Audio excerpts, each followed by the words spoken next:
ijambo rya gatatu twokura muri iri jambo ry'Imana twumvise nuko nyene gusubiriza Yuda bakabasubiriza na Matiyasi. Ivyari vyabaye ku wa kane mweranda ku mugoroba bafata Yesu bakarara baramucisha mu giti no ku mabuye mbere bamujana no ku bantu batwaye batagitwara aho kumujana ku bategetsi b'ico gihe bakabanza kumujana ku bahora atwara yatwaruye mumva ko yagumye atwara kandi manda yiwe yaraheze ku mategeko muzo mubise muzisana bamaze kumujana ahatariho bakamucuranguza bakamucira urubanza rw'igikubiriraho rw'agacamo atanu munsi rumaze nta n'amasaha 28 rwamaze. Ivyari vyabaye kuri uwo munsi vyaratumye abatumwa batungura ku mutima bariruka n'abari bayumviriye yuko bashobora kumurwanira birahanga. Yuda amaze kwiyahura ico gihengeri cagume kibiributsa ivyo babayemo kubera babona badakwiye umwe wese yiyumvira ukuntu yirutse ukuntu yataye umukama. Petero ati ico gihengeri nigume kitwibutsa ivya kera tubuzuze maze ahari Yuda haja Matiyasi.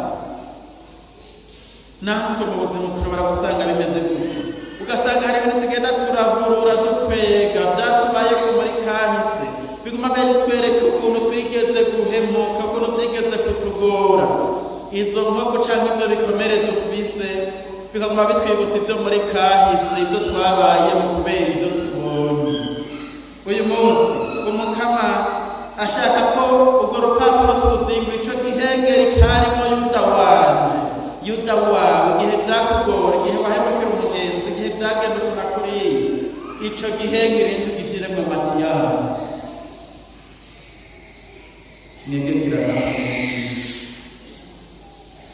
Ico gihengeri kitwibutsa ivyo twabayemo igihe vyatugora tukagoka. Uyu munsi tucuzuze tumaze gusenga turi kumwe n'abandi tugishire mu Matiyasi. Twa Yuda twacu siduke mu buzima bwacu ducubuye tuba tushizemo twa Yuda tuvuye kuri ibi canke biriya. Uyu munsi ico gihengeri ko Yuda yamaze kwiyahura kugira nigume kitwagiriza twimike Matiyasi. Gutyo ivyatubaye ko bidashoboka bibi bituremera tubisiga inyuma kugira ngo dutangure ubutumwa. Ijambo ry'umukama ritubemo ijambo ry'urukundo n'ubumwe kuko ivyo bihengeri vyatumye dutandukana n'abandi dutandukana n'Imana twongera dutandukana n'abandi. Uyu munsi umukama ariko arasenga dusabira ngo tubumwe kuko tutagize umwe nta jambo dushobora gutambutsa. Urugo rwacu umuryango wacu uzoguma urimwo ibihengeri vya Yuda. Sinzi wigeze guca umugani agira ngo ibihengeri mu ruhongore ngo nce bigirire ngo bitere impyisi umwete. Nitwakuba n'ivyo bihengeri impyisi zizoguma zinjira ntacyo zizokwimarira. None ivyo bihengeri vya Yuda tubishire mu Matiyasi kandi dusenze turi kumwe n'Imana birakunda.